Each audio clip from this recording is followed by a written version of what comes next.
Sino el problema ha sido el siguiente, que como el dólar subió 25%, bueno, hay mucha gente que estaba en el medio de una operación, que había pedido por ahí 2 millones de pesos, pensando que iba a comprar una vivienda de $100.000, y ahora el vendedor le dice, bueno, sí, yo te la iba a vender a $100.000, pero ahora son 2.500.000 pesos. Sí, claro. Muchísimos viven eso. O sea, le falta 500.000 pesos para completar ¿Y cómo se arregla? y comprar la vivienda.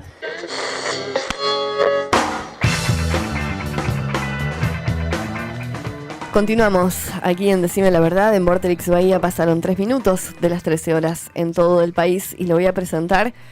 Lo voy a presentar como le pedí que me diga cómo presentarlo. Y además me va a corregir si pronuncio mal el apellido, por supuesto. Mauro Comignani es arquitecto, abogado y martillero. ¿Es así? ¿Y lo dije bien? Exacto, ¿hiciste bien? Pero es corredor. Corredor inmobiliario, no es martillo. Hay una pequeña diferencia, pero bueno, después ahí es un tema. Pero bueno. Es válida la corrección entonces. Sí. Bueno, Mauro, escuchabas allí, era Maxi Montenegro lo que escuchábamos en el separador, hablando un poquito de esta realidad que por allí nos toca, ¿no? En la actualidad respecto del dólar, los costos, los inmuebles y lo que se negocia y lo que se termina pagando. Sí, se vive una realidad, lo que decía Maxi, que es real. Hay una realidad que se otorgan créditos en este periodo de cambio de valores del dólar y movimientos que los dueños quieren proteger su vivienda o su inversión. Tenemos estos grises que producen que el mercado se pare en algunas situaciones hasta que muchas veces se ponen de acuerdo, otras veces no. Digamos, justo estamos hablando de esta cuestión puntual, ¿no? De que cuando los créditos viviendas ya vistas o señadas y se produce esta dilación más que rotura de lo que es el precontrato establecido entre las partes, la dilación hasta que se ponen de acuerdo cómo saldar esas diferencias, que muchas veces se dan a un pequeño arreglo, pequeño arreglo entre las partes, pero hay otras veces no sucede, pero casi te diría que es las menos. Digamos, hay siempre familiares o gente que ayuda. Del parte de los bancos no lo tenés esa ayuda. Exacto. Pero digamos, siempre de alguna forma cediendo una de las dos partes llegan a un acuerdo. Así que bueno, es un momento, como sabemos que es difícil, tenemos una recesión marcada en lo que es las ventas y de ventas en general, ¿no? No solamente en el mercado inmobiliario, pero todavía se sigue moviendo, hay consultas, ver que si los llaman para ver si la gente consulta si los valores se mantienen o no se mantienen, si bajaron o no bajaron, porque también hay muchas situaciones, por ejemplo en Buenos Aires, que las viviendas en dólares están bajando un poco los valores, entonces hay un movimiento, en otras no, pero bueno, es un tema interesante para seguir charlando si quieren, o alguna otra pregunta que consideren. Sobre los créditos, podemos decir que hay créditos que todavía se siguen dando, digamos, no es que se cortarán la línea de crédito, la gente no los toma, todavía tiene miedo, los que lo tomaron antes, digamos, dentro de todo siempre están protegidos, tampoco tienen, si es un Procrear o un crédito UVA. Pero ganó o perdió el que se arriesgó a tomar un UVA, por ejemplo. No, hay que mirarlo, ¿no? De acá, depende del tiempo que lo han sacado los créditos, pero de acá a 10, 20 o 30 años, de 20 a 30 más o menos es lo que ha sacado, podía sacar menos, en menos años, que por eso decía 10. Siempre la inversión en ladrillo es el que agarró el crédito, tomó el crédito, siempre va a salir beneficiado de alguna manera, digamos, salvo que esto continúe durante décadas. Ahí ya sería un problema, pero como tienen un valor, los UVAs tienen dos valores de lo que indexan el valor del crédito, uno que es la tasa que toma el banco, que es de 3, depende del banco, el Banco Nación creo que era de 3,5, ahora se fue a 7, que aumentó el último tiempo, los últimos 6 meses.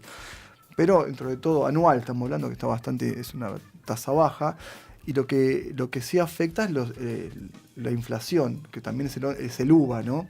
Entonces, eso, tenés dos tasas que te van aumentando los costos o la indexación de lo que vos has pedido en el banco. Si el interés, la tasa de intereses bajan o la inflación baja, no vas a tener ningún problema. ¿sí? Yo creo que esto va a suceder, es este periodo de transición que realmente necesitamos que el Estado no acomode sí o sí no los gastos y que realmente tengamos un Estado que tenga cuentas favorables y no desfavorables. Es sumamente importante que esto sí, creo que esto sí hay que decirlo, digamos que hay que difundir, que la gente entienda que no se puede gastar más de lo que se gana, ¿no? Te pasa en tu casa, la pregunta de la gente lo hace también con el tema de los créditos. Vos no vas a sacar un crédito que no vas a poder pagar. Bueno, en la economía local o en la economía nacional pasa lo mismo, ¿no? Entonces, está bueno hablarlo porque la gente da muchas veces por entendido que está todo, porque haya un Estado que administra, tiene que cubrir todos los puntos o todos los objetivos que la comunidad plantea. Y hay veces que esos puntos necesitan remuneraciones, gastos y que realmente a veces no pueden ser totalmente infinitos. Entonces, está bueno charlarlo y verlo. Hay empresarios inmobiliarios, Mauro, que consideran que el 2018 es el primer año recesivo para el sector inmobiliario desde el 2014. ¿Coincidís? Depende de dónde lo tomen. Si lo tomás desde 2014 puede ser. Ahora, si vos lo tomás desde, no sé, te puedo hablar de... Nosotros tenemos la empresa nuestra tiene 96 años de historia. Y la verdad que las 4 últimas décadas la construcción ha decaído. Entonces, hay que ver desde dónde lo tomás, desde qué época lo tomás. Acá se ha hablado mucho del boom inmobiliario y era un 10% de lo que se hacía en el año 70. Claro. ¿Sí? Entonces, si vas a Mar del Plata, vos ves edificios que son de la época del 70 y del 60 también hay, ¿no? Pero 70, 80, no, los primeros años nada más, hubo boom inmobiliario. Y lo mismo pasó en Bahía Blanca y pasó en el país, así. Entonces hay que ver desde dónde se toma esa referencia.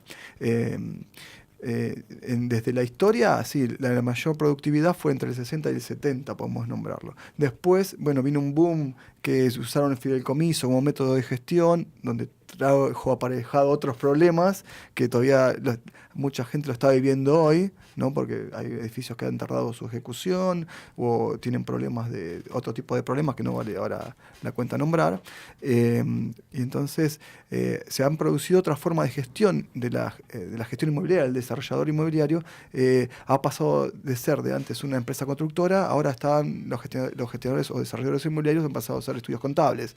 Entonces tenemos un dilema ahí bastante importante, digamos, sobre la calidad de constructiva, sobre diseños y un montón de cuestiones que no se habla, pero sí el que ya ha tomado algún crédito de estos fideicomisos o alguna situación, créditos no, estas acciones fideicomisarias, ha tenido problemas. Entonces, bueno, creo que está bueno este impasse que se está dando para rever o reevaluar cómo es una buena gestión de gestión de desarrollo inmobiliario, ¿sí? Vemos, no siempre una etapa de recesión o de recesión hay que tomarla como tan grave, sino decir, bueno, puede tener, siempre se da en el mismo año, aunque sea un año de producción, de ventas, por ejemplo, de inmuebles, puede tener un altibajo de mes a mes, ¿no? Pasa con las ventas de autos, no sé, hay periodos del año que se vende más o se vende menos, o se hacen más proyectos, digamos, no solamente que se venda, sino que consultas sobre desarrollo de proyectos.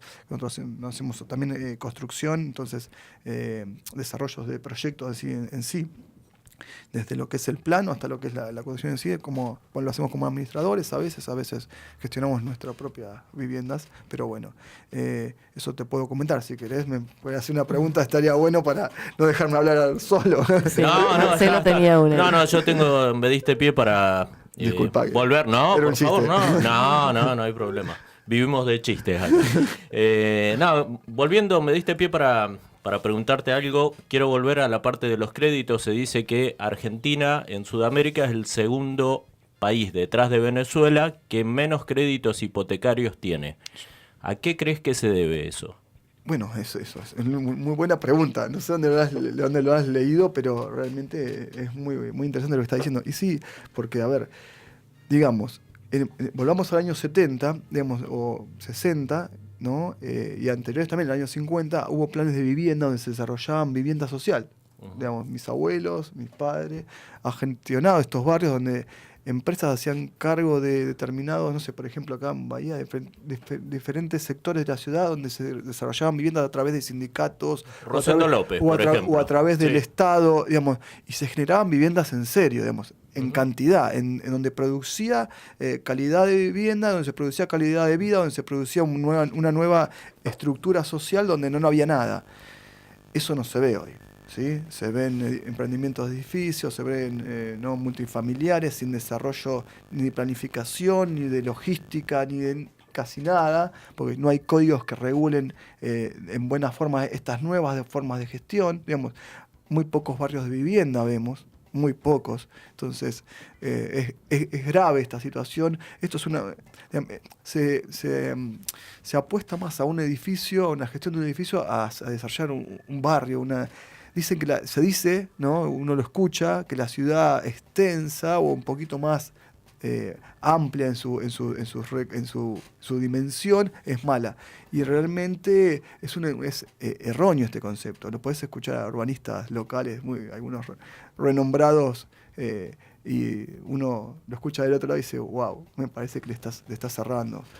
Ahí sí considerás que debería intervenir el Estado, sí, como pero, para eso. Claro, si estás planes de vivienda, no hace falta generar sí o sí multifamiliares, sino tenés que desarrollar sectores urbanos, interacciones barriales, sectores donde se conforma una calidad de vida y una identidad barrial. Digamos, el barrio es lo que te da a vos la garantía que esa sociedad, esa comunidad se va a autoproteger, se va a cuidar y el individuo va a vivir en una comunidad contenido, ¿no?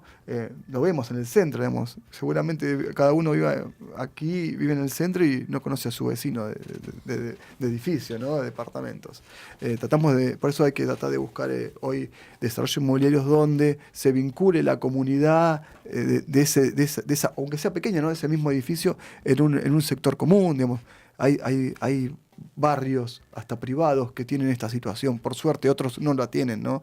Pero hay, no sé, yo siempre pongo el barrio Pago Chico como ejemplo, donde vincula a la sociedad desde lugares de juego, tiene cancha de golf, por ejemplo, vincula la comunidad externa a la comunidad interna, y esa interrelación hace que tenga otra calidad de vida, ¿no? Hay otros barrios que son cerrados, totalmente cerrados, con poca regulación desde todos los puntos de vista, y siguen separando, ¿no? Ponen barreras, y en realidad es al revés. Mientras la gente para protegerla, se protege la misma gente desde adentro, ¿no? Y hacia afuera, haciendo la intercomunicación, no hay que cerrar. Por ejemplo, ahora nos fuimos a los barrios privados, ¿no? Pero hay que abrirse. Bien.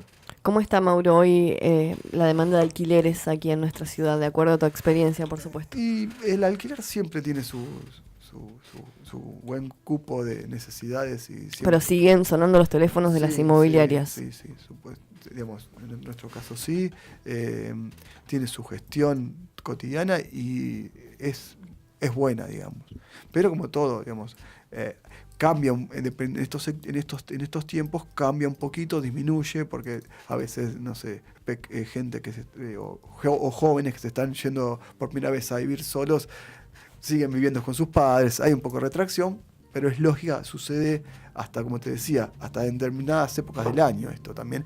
Ahora se nota más porque la recesión existe, pero bueno, se ve que próximamente, enero, febrero, ¿no? Marzo, ya pensamos que va a mejorar esta situación, porque es lo lógico, digamos, es un periodo que siempre ha tenido ¿no? a la baja, digamos, ahora cuando, no sé, hablamos de Bahía Blanca, ya cuando vengan los estudiantes en febrero, enero, ya están otra vez los alquileres, otra vez que repuntan. ¿Y qué pasa con las familias? Digo, por allí el que está alquilando una vivienda en el macro centro por este contexto que estamos atravesando de recesión, de inflación, ¿se tiene que migrar hacia otros sectores de la ciudad donde los alquileres pueden llegar a ser un poco menos costosos? Mira, hoy en día los alquileres más caros serían los de microcentro o casas buenas en barrios determinados, ¿no? Ya no hay tanta diferencia entre una casa muy buena y un departamento mediano. Las diferencias ya son pocas. Sucede lo que vos decís, pero al que la línea de de diferencia ya se ha acotado tanto que no se ve tan evidenciado como en otras épocas, que el que vivía en un sector que pagaba mucho más hace cambio de sectores. O sea, está emparejado un alquiler de un departamento en el microcentro en un barrio periférico. Si vos comparás alquileres, no sé, en sectores, barrios privados, por ejemplo, para decir algo. No, pero no hablemos de barrios privados, porque por allí no es la aspiración de muchos, pero algún barrio... Te doy el ejemplo para que veas lo que se pediría en un barrio con seguridad privada, a un departamento, en un... ¿Cuánto? ¿De cuánto estamos hablando? No te puedo decir ahora eso, no me puedo meter en pero ese más o menos para tener una idea. No te puedo decir eso. Bien. Digamos, pero sí que veas que no tenemos tanta diferencia como hubo en otras épocas, que sí eran multiplicadas por varias veces lo que valía el costo del alquiler de un departamento pequeño en el microcentro, ponele, a lo que era una gran casa. Ahora eso ha bajado, ¿por qué? Porque la ganancia o la rentabilidad que le daba una gran propiedad era equitativa, digamos, vos alquilabas por un monto considerable determinadas propiedades. Si vos, no sé, para decir un X, 1 millón de pesos, una casa, tenías un porcentaje considerable que ibas a recaudar, a tomar por mes. Y hoy no pasa así, se ha bajado mucho la recaudación de grandes propiedades en costos, entonces por eso se equilibró. La pequeña propiedad se valoriza, porque son poca inversión, pero buen nivel de valor de alquiler. ¿Se entiende? Eso ha hecho que la línea se equipare bastante hoy. Antes se multiplicaba, como te decía, muchas veces el valor del alquiler de una casa muy grande, y ahora se ha equiparado con un departamento pequeño. No hay tanta diferencia.